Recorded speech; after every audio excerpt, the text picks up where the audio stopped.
Assalamualaikum warahmatullahi wabarakatuh.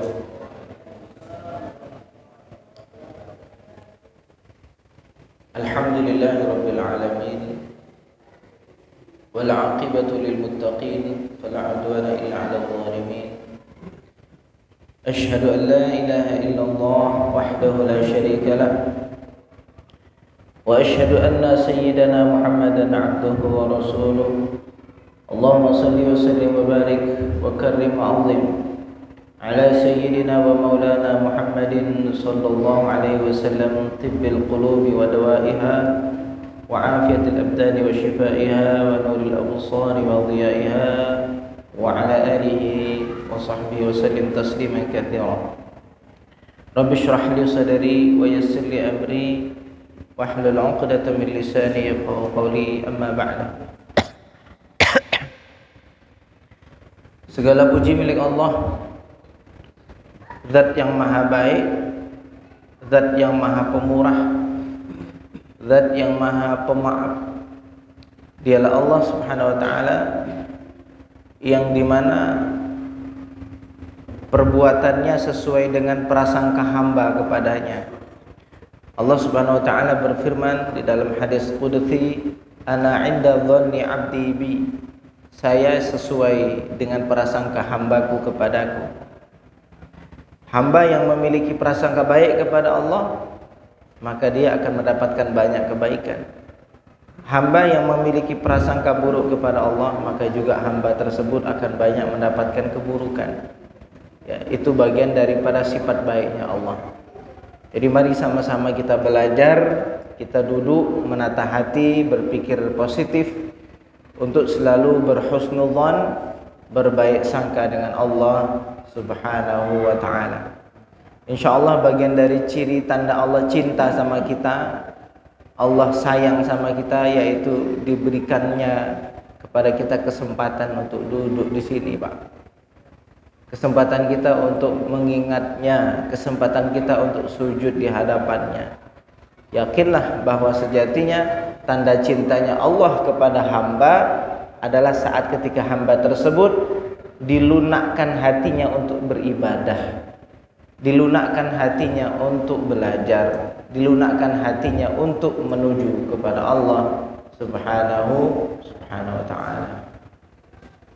Ada seorang wanita ibadah di waktu malam,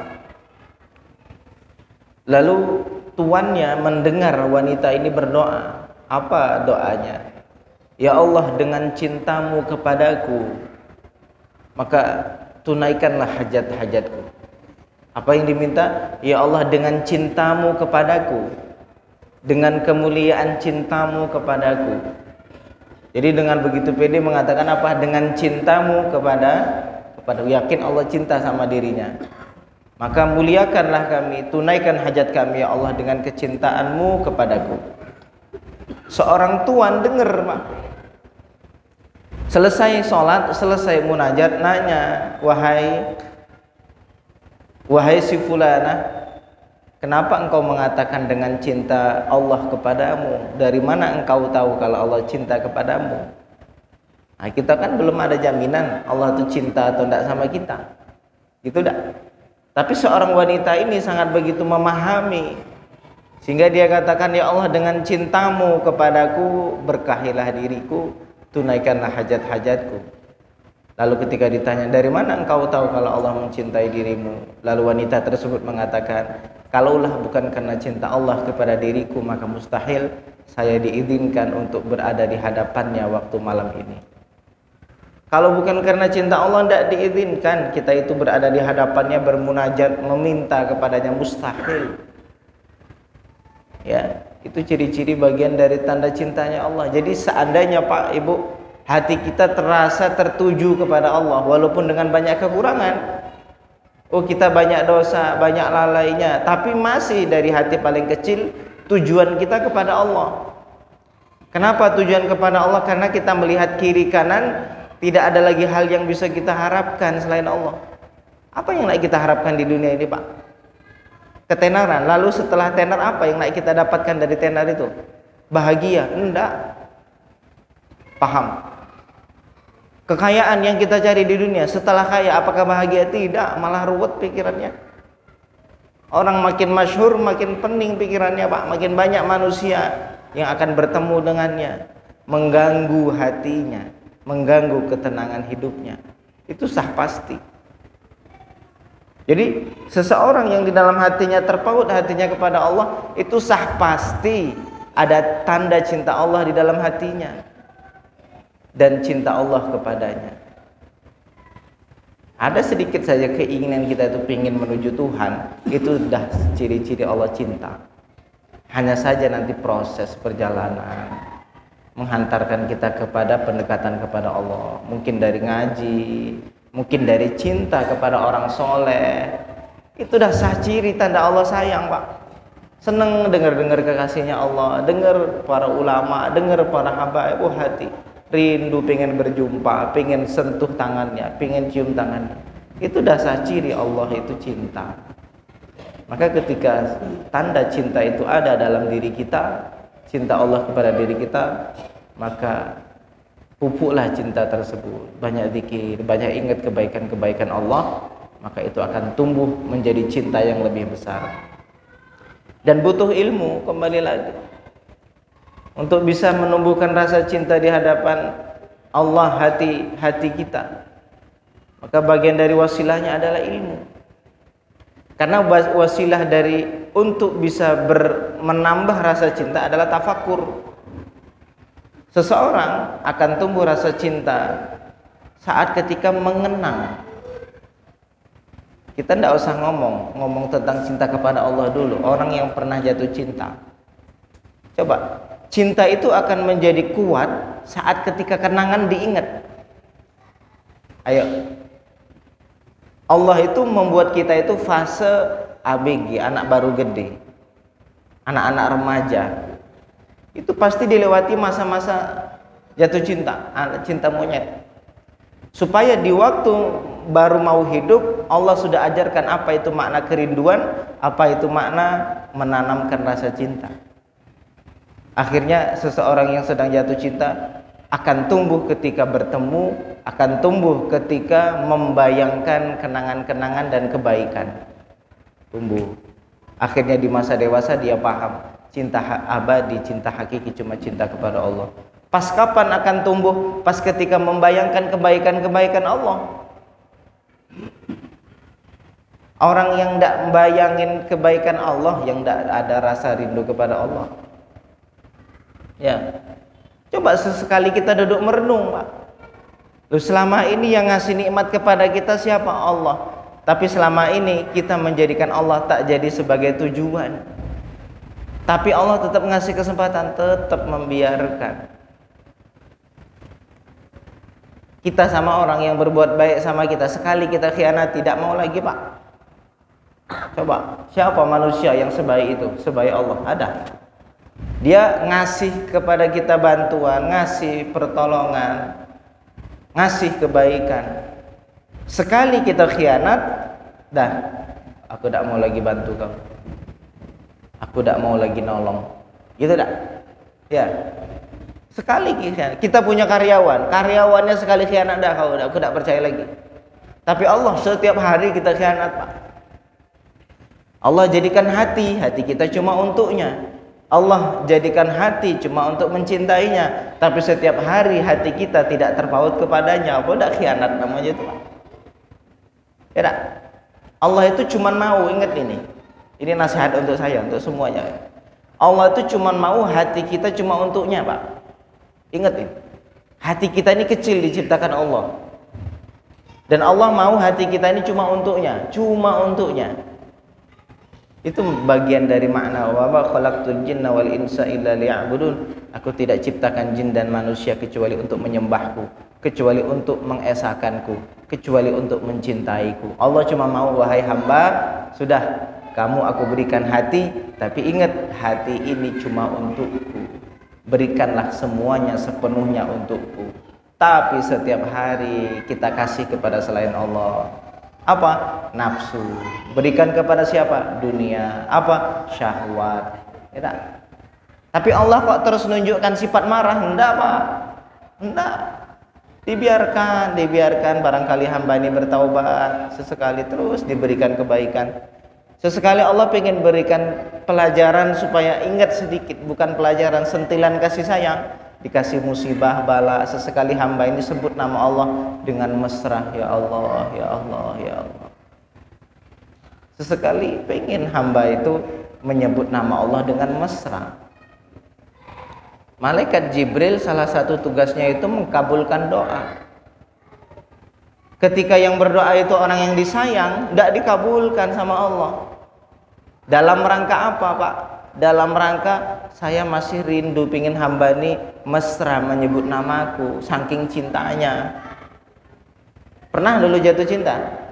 Seneng tidak nama kita disebut sama orang yang kita cintai? Oh, kita tahu orang yang kita cintai menyebut nama kita, senang luar biasa. Semakin kuat cintanya, makin senang saat nama kita disebut di sisinya. Betul lah. Allah kok begitu menunggu kita menyebut namanya? Karena begitu besar cintanya. Cinta Allah kepada hamba, sayang. Ya, sayang. Allah Maha Baik. Sehingga satu kali kesalahan, dua kali kesalahan, Allah tetap terima, Allah maafkan, Allah lupakan.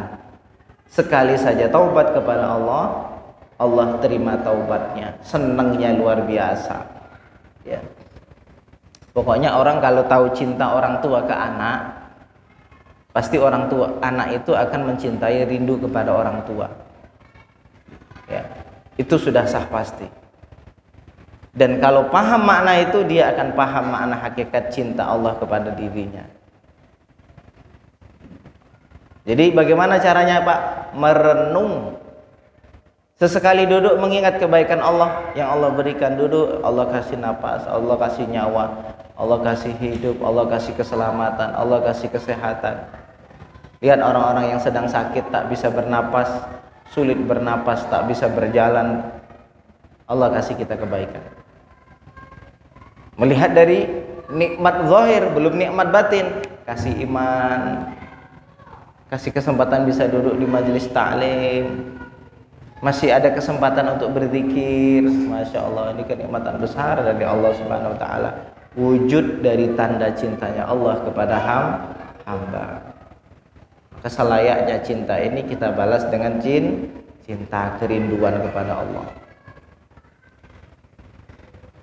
Kita lanjutkan daripada kajian pembacaan kitab Khosaisul Ummatil Muhammadiyah li Abu Ya Sayyid Muhammad Alawi Al-Maliki rahimahullah ta'ala wa nafa'ana bihi wa bi'ulumi fid daraini amin.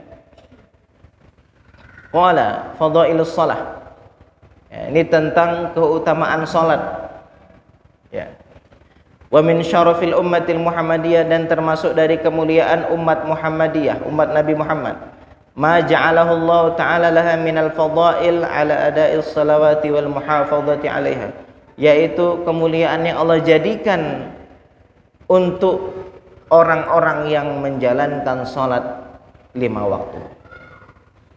Fa min dzalika, maka termasuk daripada kemuliaannya, anna salata tukaffiru khotoya, sesungguhnya salat itu menghapus kesalahan-kesalahan. Qala ta'ala, Allah Subhanahu wa ta'ala berfirman, wa aqimis salata tarafayin nahari wa zulafan minal laili innal hasanati yudhibnas sayyi'at dzalika dzikra lidzakirin. Dan dirikanlah salat di waktu siang dan di waktu petang, sesungguhnya kebaikan itu dapat menghapuskan keburukan. Dzalika, demikian itu adalah pengingat bagi orang-orang yang ingat. Apa? Salat itu adalah pengingat bagi orang-orang yang ingat. Cuman interaksi Allah kepada hamba yang menjadikan keburukan itu menjadi nilai ibadah. Itu cuma sama Allah.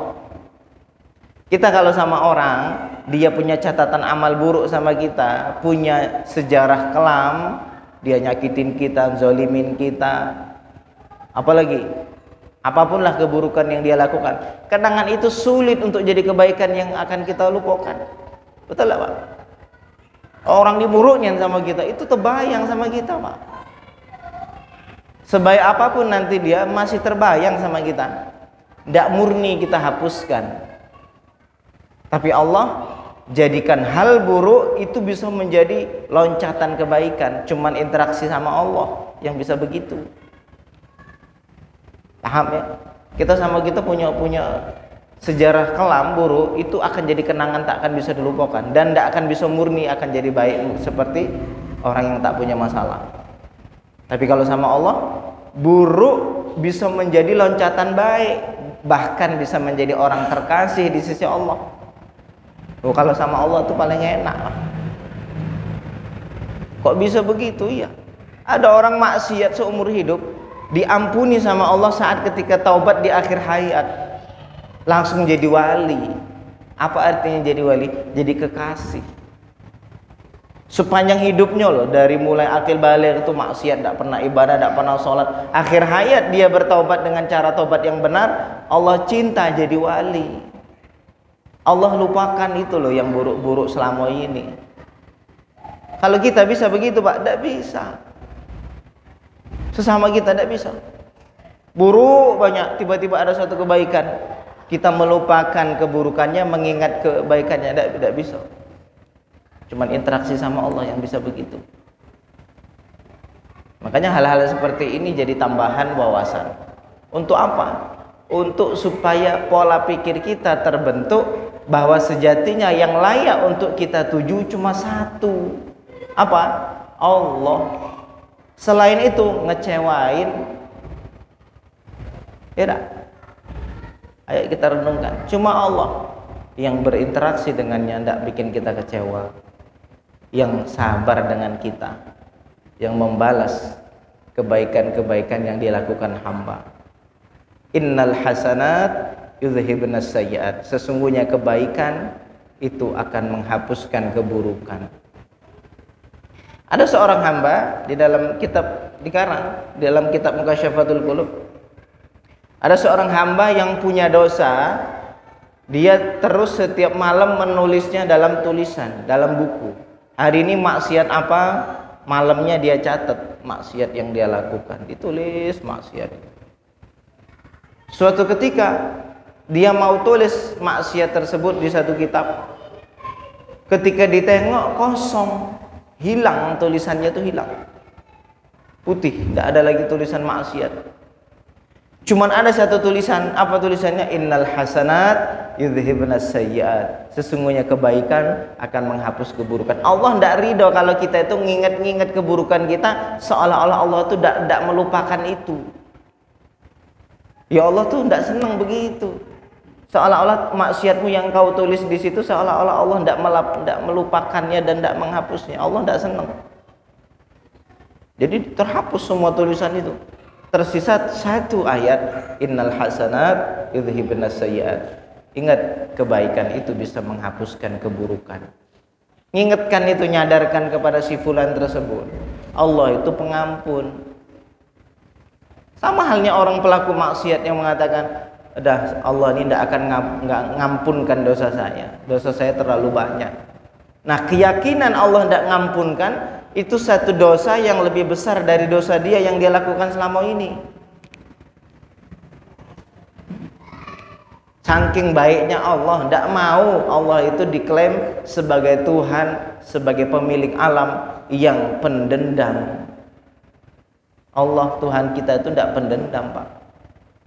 Apa sifatnya? Al-afu, pemaaf. Sampai namanya itu pemaaf, menyebut namanya itu pemaaf. Innallaha kana afuwan ghafura. Allah katakan dalam Al-Quran, Allah itu pemaaf, Ia maha pengampun. Allah sendiri ngomong. Sehingga ketika suatu malam Sayyidatuna Aisyah berkata kepada Rasulullah SAW, "Ya Rasul, apa amalan yang bisa saya lakukan saat ketika saya ketemu Lailatul Qadar? Kalau malam ini Lailatul Qadar, amalan apa yang bisa saya lakukan?" Kata Rasulullah, "Baca doa, Allahumma innaka afun tuhibbul afwa fa'fu anna." Ya Allah, Engkau itu pemaaf, Engkau suka memaafkan, maka maafkanlah kami. Allah mengatakan begitu. Bisa kita ngomong begitu ke musuh-musuh yang nyakitin kita? Ayo saya ini pemaaf, ayo datang ke sini minta maaf yuk. Loh kok ditunggu? Kalau ketemu orang begitu, wah, jatuh cinta kita sama dia, Pak. Kita tahu kita banyak salah sama dia, kita berbuat banyak salah dengan dia. Dia ngomong gini, ayo ke sini minta maaf sama aku yuk, pasti yang maafin, ayo ke sini yuk. Waduh, orang ini ya baik betul. Dan ini adalah Allah. Ya. Innal hasanat yudhibnas sayyi'at. Sesungguhnya kebaikan itu menghapuskan keburukan. Rawas Syaikhani an Abi Hurairah radhiyallahu anhu qala sami'tu Rasulullah sallallahu alaihi wasallam yaqul, saya mendengar Rasulullah sallallahu alaihi wasallam bersabda, "Ara'aitum law anna nahran bi babi ahadikum yaghtasilu fihi kulla yawmin 5 marrat hal yabqa min dawranihi syai'?" Apa pendapat kalian kalau sungai dekat rumah kalian lalu kalian mandi sehari 5 kali? Nih, rumah kalian dekat sungai, kalian mandinya sehari 5 kali. Di zaman saat itu yang mungkin orang sehari kadang tidak mandi, Pak. Ingat, di zaman itu mungkin kadang sehari tidak mandi, 2 hari tidak mandi. Di Arab, di Mesir kadang orang 3 hari tidak mandi biasa. Kenapa? Ya karena mungkin cuaca juga enak. Tapi kadang kan memang begitu. Musim panas pun kadang sehari tidak mandi, cuma ganti baju, lap-lap gitu sudah. Yang mandinya sehari 2 kali cuma di Indonesia. Atau di daerah-daerah Asia Tenggara lah ya, Malaysia mungkin. Oh, di Eropa orang seminggu sekali baru mandi. Nah, ini zaman yang dimana air sedikit air. Makanya sampai disunahkan mandi hari Jumat sebelum berangkat ke masjid. Makanya disunahkan sebelum berangkat ke masjid mandi. Sunnahnya begitu. Kenapa? Karena bisa jadi orang tidak mandi dalam 1 minggu, pas ketemu Jumat nak kumpul sama orang mandi. Air susah. Orang kalau mau ngambil air harus pergi jauh, bawa apa, wadah, bawa ke rumah. Di rumah tidak ada WC. Di rumah tidak ada kamar mandi. Kalau mau buang hajat keluar jauh. Istri-istri Nabi itu kalau mau buang hajat malam, berangkatnya malam. Tidak ada WC di rumah. Nah, kita sekarang sudah mewah. Apa pendapat kalian kalau seandainya sungai di rumah, dekat rumah kalian, yang dimana kalian di sungai tersebut mandi sehari 5 kali? Loh, kita pun yang airnya banyak tidak sampai mandi 5 kali sehari. Hal yabqa min daranihi syai', apakah tersisa kotoran di dalam tubuhnya, di dalam dirinya? Qalu la yabqa min daranihi, tidak akan ada tersisa dari kotorannya. Faqala sallallahu alaihi wasallam, Rasul sallallahu alaihi wasallam menjawab, fakadzalika mathalus salawatil khamsi, seperti itulah perumpamaan salat 5 waktu. Yamhullahu bihinnal khataaya, Allah akan menghapuskan kesalahan-kesalahan. Ay as-saghair, dosa-dosa kecil. Dosa-dosa kecil dihapuskan. Ammal kabair, adapun dosa besar, fala buddalah min taubatin, maka mesti taubat. Kalau dosanya besar. Apa dosa besar? Dosa, ada ulama mengatakan dosa besar itu dosa yang ada hukum hadnya. Apa hukum had? Mencuri, ada hukuman hadnya potong tangan, dosa besar. Apalagi berzina, ada hukum hadnya, dicambuk, dosa besar. Membunuh, ada hukum hadnya, dosa besar. Ataupun ada ancaman-ancaman, apa? Meninggalkan sholat, dosa besar. Meninggalkan rukun, kewajiban, rukun Islam, dosa besar. Karena ada ancaman dalam Al-Quran. Maka selain dari itu, dosa-dosa kecil. Kalau dosa besar mesti taubat. Kama dalla ala dzalika haditsu Muslim wa Tirmidzi an Abi Hurairah radhiyallahu anhu, sebagaimana yang telah ditunjukkan hadis Imam Muslim dan Imam Tirmidzi dari Abi Hurairah radhiyallahu anhu, anna Rasulullah sallallahu alaihi wasallam qala, sesungguhnya Rasul sallallahu alaihi wasallam bersabda, as-salawatul khamsu, salat 5 waktu, wal jum'atu ilal jum'ati, dan Jumat ke Jumat satunya. Wa fi riwayatin wa Ramadan ila Ramadan, dan Ramadan ketemu dengan Ramadan selanjutnya. kafaratun lima bainahunna, itu akan menjadi penghapus bagi yang di antara keduanya, malam tughsyal kabair, selagi tidak melakukan dosa besar. Kalau orang dosa kecil tidak punya, sholat terus, puasa terus, jumatan terus, dosa kecil tidak punya, dosa besar diringankan, dosa tadinya besar diringankan. Wa fi riwayatin idza jutunibatil kabair, apabila ditinggalkan dosa-dosa besar. Wa an Anas radhiyallahu anhu an Nabi sallallahu alaihi wasallam qala, sesungguhnya Rasulullah sallallahu alaihi wasallam bersabda, innalillahi malakan yunada 'inda kulli shalah, sesungguhnya Allah itu memiliki malaikat yang dia selalu memanggil ketika salat, ya bani Adam, wahai anak Adam, qumu ila niranikum, ayo tegak menuju nerakanya kalian, allati awqattumuha, yang telah kalian hidupkan dengan dosa-dosa kalian, fa'atfi'uha, ayo berdiri padamkan api neraka kalian.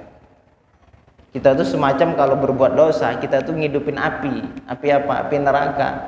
Kalau sudah masuk waktu salat, kata neraka, kata malaikat, ayo bangun, padamkan api yang sudah kalian hidupkan itu dengan salat itu. Jadi salat itu menutup murka Tuhan. Salat itu memadamkan api neraka maksiat.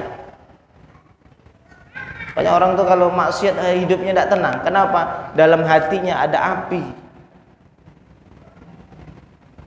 Ya, dalam hatinya ada api. Dengan salat ada ketenangan. Ngaji begini ada ketenangan, Pak. Penghapus dosa. Api-api neraka dalam diri itu dihapus dengan duduk seperti ini. Wal muradu bin niran huna adzunub, dan yang dimaksud dengan api di sini adalah dosa.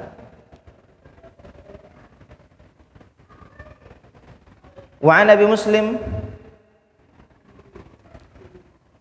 At-Taghlabi qala dakhaltu ala Abi Umamah radhiyallahu anhu wa huwa fil masjid faqultu ya Aba Umamah inna rajulan haddatsani anka annaka sami'ta Rasulullah yaqul, wahai Aba Umamah, ada seseorang menceritakan kepadaku bahwa engkau pernah mendengar Nabi bersabda, man tawadda'a, siapa yang berwudu, fa asbaghal wudu'a, lalu menyempurnakan wudunya, fa ghassala yadayhi, lalu membasuh kedua tangannya, wa wajahu, dan wajahnya, wa masaha ala ra'sihi wa udhunayhi, dan menyapu kepalanya dan telinganya, tsumma qama ila salatin mafruḍatin, kemudian dia berdiri melaksanakan salat yang diwajibkan, ghafarallahu lahu fi dzalikal yaum, Allah mengampunkan dosa hari itu, ma masyat ilaihi rijlahu, apa yang telah digunakan kakinya untuk berjalan, wa qabadat alaihi yadahu, dan apa yang digunakan oleh kedua tangannya, wa sami'at ilaihi udhunah, dan yang didengar oleh telinganya, wa nadharat ilaihi ainah, dan yang dipandang oleh kedua matanya, wa haddatsa bihi nafsahu min su'in, dan lintasan-lintasan buruk yang ada dalam dirinya terhapus sebab dosa.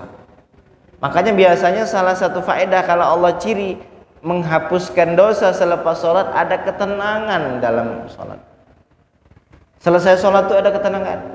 Ciri ada sisi pemadaman api neraka di dalam diri kita. Habis sholat tidak tenang. Istighfar banyak-banyak, astagfirullah, apa masalahnya? Kok habis sholat kok malah gelisah? Kok habis sholat kok malah begini? Cepat kita adukan masalah kita kepada Allah Subhanahu wa ta'ala. Qala Abu Umamah berkata, wallahi qad sami'tu min Rasulillahi mirara, saya mendengar dari Rasul sallallahu alaihi wasallam berulang-ulang kali ya hadis tersebut. Wa an Abi Ayyub al-Ansari radhiyallahu anhu anna Nabiy sallallahu alaihi wasallam kana yaqul inna kulla salatin tahuttu ma baina yadayha min khati'ah, sesungguhnya setiap salat itu menghapuskan di hadapannya kesalahan-kesalahan. Ingat, sekali lagi kita sampaikan Bapak Ibu, fadilah penghapusan dosa ini akan sangat kita rasakan saat ketika kita nanti sudah meninggal. Kalau sekarang ya kita dengar, oh dihapuskan ya dosanya, seolah-olah penghapusan dosa itu biasa-biasa saja, ya tak? Seolah-olah penghapusan dosa itu biasa. Padahal nanti kalau kita sudah meninggal, hal yang paling kita harapkan dari Allah, adalah satu, ampunan.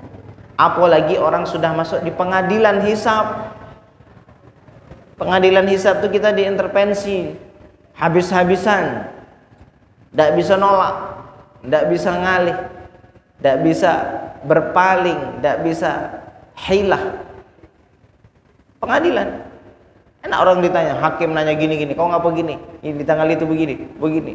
Oh, kita semuanya ditanya, tahu kita salah. Salah, ditekan, ditanya, dihisab, tidak enak. Pernah kita begitu? Tahu kita memang salah, ditekan. Kau ngapa begini? Kau ngapain gini? Enak tak gitu kira-kira? Enak. Makanya minta sama Allah masuk surga tanpa hisab. Seandainya pun ahli surga, insya Allah mudah-mudahan dengan barokahnya Rasulullah. Yang lebih enak lagi tanpa dihisab. Hisabnya tetap tidak enak, Pak. Pernah dihisab dengan makhluk? Pernah tidak? Karyawan dihisab bosnya.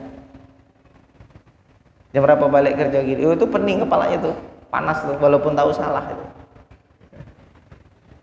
Paham ya? Pernah enggak kira-kira gitu, Pak? Karyawan diintervensi sama bosnya. Ya. Enggak enak. Ditanyain ini, kamu ngapa begini? Gini, kamu begini. Waduh, enggak enak, Pak. Loh, ini detail di pengadilan Allah. Makanya minta kepada Allah, ya Allah, masukkan kami ke surga tanpa hisab. Amin amin ya rabbal.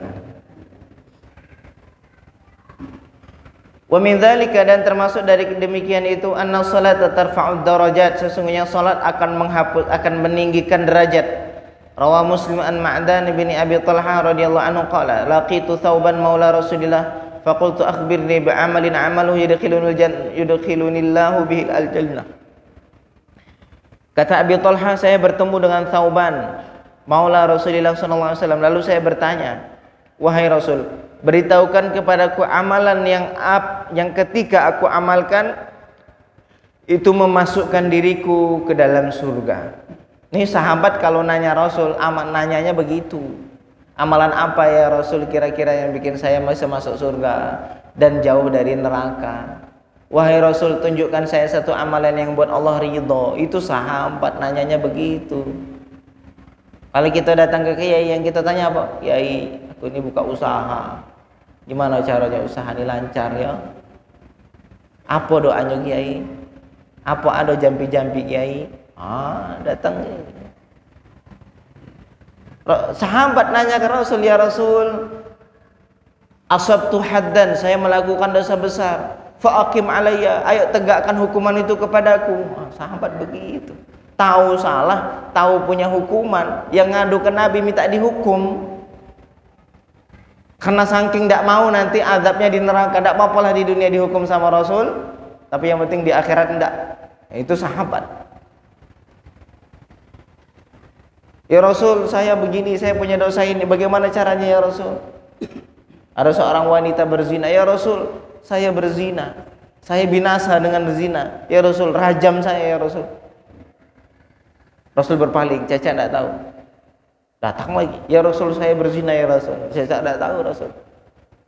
Maksudnya itu Caca tidak tahu, ya sudah, kalau tidak ada orang yang tahu tentang zinamu, tutupi, taubat kepada Allah, tidak usah ngadu-ngadu lagi. Kalau ada saksi yang mengadu, baru ditegakkan hukuman. Akhirnya ya sudah, 3 kali ngadu ke Nabi. Apa kata Rasul? Ya udah, nanti akan ditegakkan hukuman, tapi tunggu nanti engkau sampai selesai melahirkan. Hamil, berzina. Udah sampai melahirkan, datang ke Nabi, ya Rasul, ini saya sudah melahirkan. Kalau kita ya sudah lari belah. Hukumannya rajam, mati. Hukuman rajam itu bagaimana? Orang itu ditanam badannya, lalu dilempari batu kepalanya sampai mati. Itu rajam. Hukuman berzina untuk siapa? Untuk orang yang sudah menikah tapi berzina. Namanya zina muhsin. Ya, orang sudah menikah tapi berzina itu lebih besar dosanya dan hukumannya ketimbang orang yang berzina tapi belum menikah. Sama-sama dosa besar, tapi hukumannya beda. Nah, sudah selesai melahirkan, datang ke Nabi, ya Rasul, saya sudah lahiran ya Rasul, tolong tegakkan hukuman untuk saya. Karena sahabat itu, ya kita tidak katakan sahabat itu maksum, mereka juga banyak salah, punya salah sahabat, karena bukan Nabi. Tapi dengan begitu kuat mereka takut akhirat lebih baik dunia.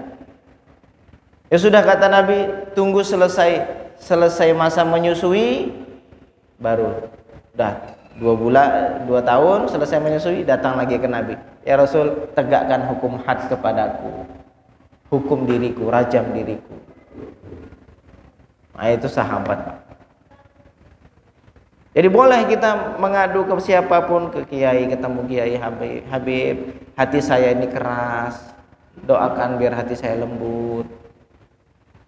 Masya Allah, indah. Yang kita minta ini perkara yang indah, Pak. Hal-hal begini nih yang kita minta tuh lebih bernilai dari dunia dan seisinya. Saya sholat kok tidak bisa khusyuk. Kenapa? Sudah berapa puluh tahun saya sholat, tidak pernah merasakan apa itu rasanya manis indahnya sujud itu kayak mana caranya, doakan saya. Indah, dengernya indah pertanyaan begitu, Pak. Ya, kita tiru sahabat. Saya bertanya, kata Thauban, beritahukan kepadaku ya Rasul, amalan yang ketika saya lakukan mendekatkan kepadaku kepada Allah dan juga kepada surga. Aw qala akhbirni bi ahabbil a'mal ila Allah taala, atau dia bertanya, beritahukan kepadaku amalan yang paling dicintai oleh Allah. Apa amalan yang paling Allah senang? Saya akan lakukan. Fasakata thumma sa'altu fasakat, lalu diam. Kemudian saya bertanya lagi, lalu diam. Thumma sa'altu tsalitsa, kemudian saya bertanya yang ketiga. Faqala Thauban berkata, sa'altu an dzalika Rasulullah sallallahu alaihi wasallam, faqala, lalu Rasul menjawab, alaika bikathratis sujud fa innaka la tasjudu lillahi sajdatan illa rafa'aka Allah biha darajatan wa hatta biha anka khati'ah. Engkau harus memperbanyak sujud. Sesungguhnya engkau tidak sujud untuk Allah satu kali sujud, kecuali satu kali sujud itu akan Allah angkat derajatmu dan Allah hapuskan kesalahan-kesalahanmu. Sekali sujud Allah naikkan derajat dan turunkan kesalahan. Jadi salah satu amalan yang mendekatkan cinta kepada Allah, apa amalannya? Yaitu amalan banyak sujud, banyak sholat. Ya, minimal sholat sujudnya berapa rakaat? 17. Ingat, setiap kali rakaat dalam sholat ada Fatihah. Dalam Fatihah ada doa, ihdinas siratal mustaqim, tunjukkan kami ke jalan yang lurus. Jadi kurang kita 17 rakaat sholat, khawatir Allah akan cabut hidayah dari hati kita. Ingat, kurang kita sholat 17 rakaat dalam sehari semalam, khawatir berpotensi Allah cabut hidayah. Ada orang insya Allah yang istiqomah 17 rakaat minta hidayah, ihdinas siratal mustaqim, tunjukkan kami ke jalan yang lurus. Insya Allah Allah tidak cabut hidayah dalam hati. Apalagi ditambah ibadah-ibadah sunnah, tambah lagi sholat sunnahnya 10 rakaat atau 17 rakaat, tambah lagi banyak kita minta kepada Allah, ihdinas siratal mustaqim. Ya, mudah-mudahan Allah Subhanahu wa taala mengampunkan dosa-dosa kita dan mengangkat derajat kita, dan Allah masukkan kita ke surga tanpa hisab dengan kemurahan daripada Allah Subhanahu wa taala, rahmat dari Allah dan keberkahan kanjeng Nabi Muhammad sallallahu alaihi wasallam. Al-Fatihah. A'udzubillahi minasyaitonir rajim. Bismillahirrahmanirrahim. Alhamdulillahirabbil alamin arrahmanir rahim maliki yaumiddin. Iyyaka na'budu wa iyyaka nasta'in. Ihdinas siratal mustaqim. صراط الذين أنعمت عليهم غير المغضوب عليهم ولا الضالين. والحمد لله رب العالمين. سبحانك اللهم وبحمدك أشهد أن لا إله إلا أنت أستغفرك وأتوب إليك. سبحانك اللهم وبحمدك أشهد أن لا إله إلا أنت أستغفرك وأتوب إليك. سبحانك اللهم وبحمدك أشهد أن لا إله إلا أنت أستغفرك وأتوب إليك. وصل اللهم وسلم وبارك على سيدنا محمد والحمد لله رب العالمين. تقبل الله منكم إنه من كل خير كريم.